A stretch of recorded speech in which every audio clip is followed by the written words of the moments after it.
Many of you may not come from the startups world, and it might be totally new to you. So it's actually a very good idea for us to start delving into understanding the world of startups.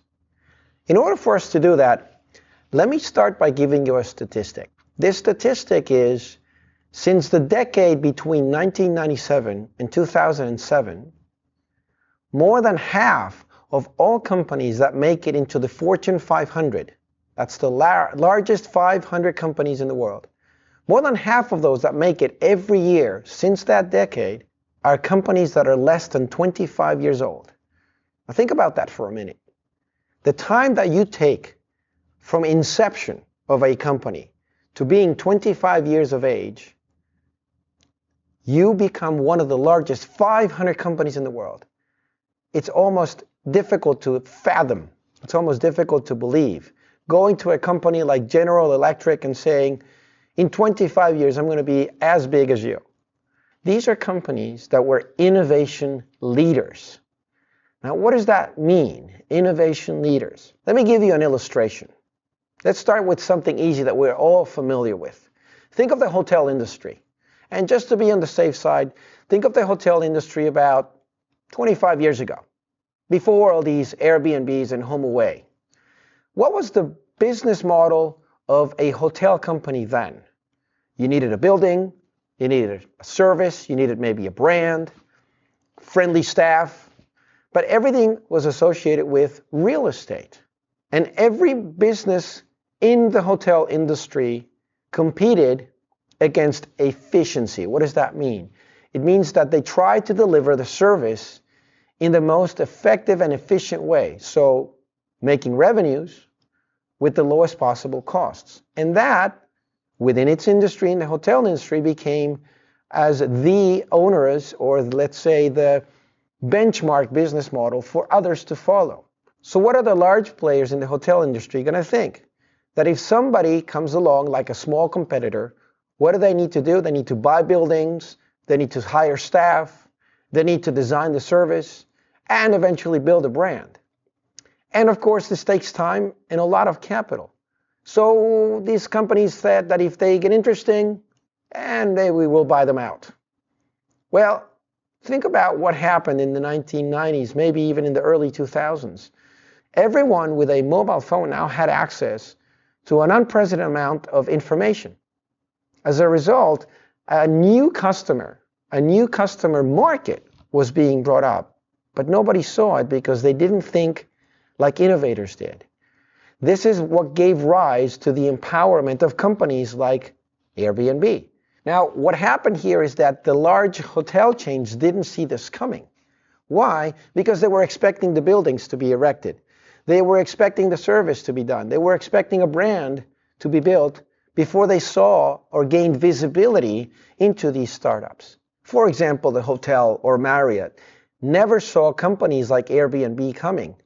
And Airbnb not only changed the way in which we actually consume hotels today or consume hotel rooms, but rather they changed the entire game in the entire industry. If you think about this, Airbnb was established in 2008. That's a company that's less than 15 years old. And it already has the largest number of hotel rooms in the world, if you want to call them hotel rooms.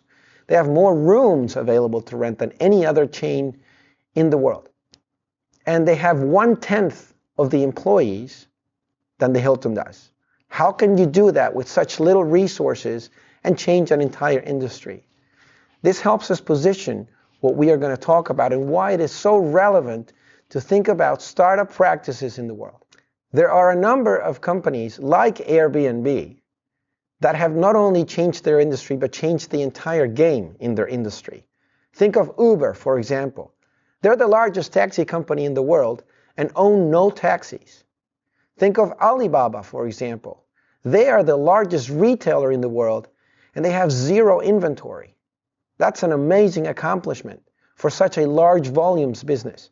Research shows that this is the way that large companies increasingly feel. They are being disrupted by smaller, nimbler, and more agile players in their industry. What is it about startups that's actually now, in the last, say, 10 or 20 years, have increasingly empowered them to trounce out large players from their industry or take over larger and larger market share from them? There's three fundamental factors. Number one, there's an increasing amount of entrepreneurs with serial startup experience, meaning that they have failed possibly, or maybe some of them have had some successes. But these entrepreneurs continue to come back into the ecosystem and are very experienced in how to take a concept and turn it into a scalable idea.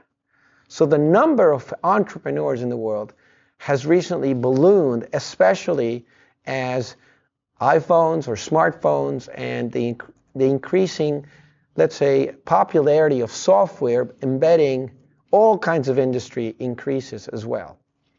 Number two, the typical or your historical high cost of getting that first prototype built has drastically reduced in the past couple of decades. Where in the 1980s, it cost you maybe tens of millions to get that first prototype, even if it was software. Today, you can do that at a very minimal fraction of the cost. The third point is in the way that the capital markets have developed in the last 10 to 15 years. If you see what has happened in interest rates for the last 10 or 15 years, you see that they have been historically at an all-time low. So money that would traditionally go into more, let's say, secure assets or safer assets that in previous times gave a higher set of interest rates are no longer doing that because interest rates have been so low. As a result, more and more investors have moved money that would go typically there into the venture capital world, taking higher risk in order to expect higher return. What that means for startups is that they have increasingly been able to get more and more funding. So more startups have better funding recently than they have had in the past, with the exception, of course, of the dot-com bubble that happened during the 2000s. We should also evaluate what's happening in the marketplace in terms of software, in terms of digitization, moving from analog to digital in many, many industries. If you look at what's happening there, if you look at healthcare, if you look at media, if you look at retail, many of these companies have adopted a significant amount of digitization. So that has empowered a lot of startups to do things that have historically been done in other ways, to do it increasingly so with software. Again, empowering this low-cost entry of startups into the startups world in previously very, very difficult to enter industries. If you think that size is something that is a corporate advantage, so let's say you're among the largest 500 companies in the world, and you think that size is something that's going to prevent startups from taking market share from you, think again. There are a number of pieces of research that demonstrate that the tenure of a company to remain among the largest 500 in the world is drastically reducing. If you compare what a Fortune 500 company and how long a Fortune 500 company could stay in its index as the largest 500 company, in the 1960s, that was about 40 years. So in the 1960s, you would remain as the largest 500 company for about 40 years. Today, you're expected to live no more than 18 years as one of the largest 500 companies in the world. So what does that tell you? Startups are increasingly taking over as the largest 500 companies in the world. There is a lot more churn among the largest 500 companies in the world. So that means more startups are taking over for the large companies. So size, is it still a competitive advantage? Maybe, possibly, but not as it used to be.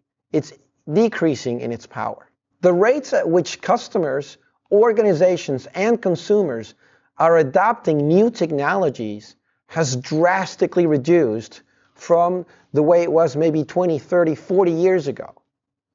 Where if you think about electricity, for example, there's research that shows that in the United States, when electricity was actually available for anyone to take, it took more than 50 years for 25% of the US population to adopt electricity.